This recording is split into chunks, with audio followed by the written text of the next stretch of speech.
Do you want to get better with your AR-15 but don't want to burn through ammo? I've got 4 essential drills that you can do right now at home to take your skills to the next level. No range, no ammo, no hassle. Let's get started with number 1. Our first drill is a nice simple warm-up exercise starting from their low ready position, and at the sound of the timer, we'll raise the rifle and aim at our target. The key here is to ensure we're building a solid foundation with our stance, support hand placement, grip strength, and sight picture. Now, there can be some nuances with how we want to apply some of these principles, but for time's sake, we may just have to save some of those things for a future video. A couple more things to consider: ensure you're gripping firmly with your support hand and pulling the rifle into your shoulder, and you'll want to lean in with your shoulder as well. These additional tips are going to help you better absorb that recoil and get you accurate shots at a faster rate later when you train with ammo. And let's remember to train safely. Be sure to activate the safety lever to the on and off positions, no live ammo nearby, and aim in a safe direction. These drills will train for 3 minutes each, and you'll definitely need a shot timer, link in the description below if you don't have one.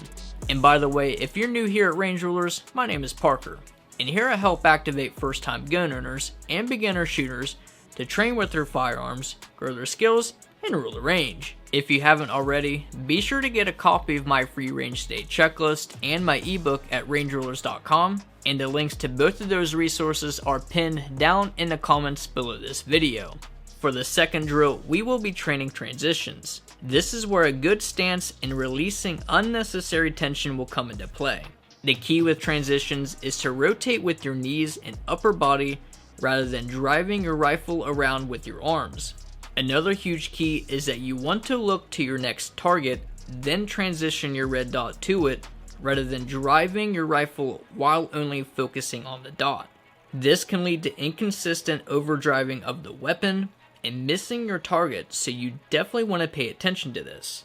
A good way to explain this is by simply holding out your finger right in front of you and only focus on your finger. Now move it to a random object right beside you. Now I want you to try it again and do it the opposite way.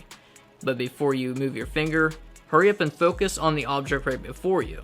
You've probably noticed that you were way more accurate and even quicker when you first looked at the object with your eyes first. And the same concept applies to shooting a red dot. So rotate at the knees and lead with your eyes for smooth transitions. Our third drill, we are practicing reloads. If you have a belt, great. If not, you can always put the mag in your pocket and then reload that way for the time being. That's how I did it when I first started, and it worked pretty well for me.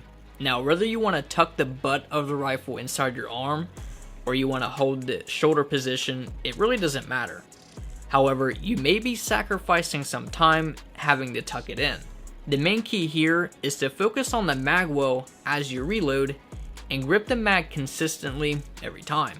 A bad lever is great to have for right-handed shooters to save time, but you don't need one. Now, for the fourth drill. If you have a belt, grab your pistol and holster it.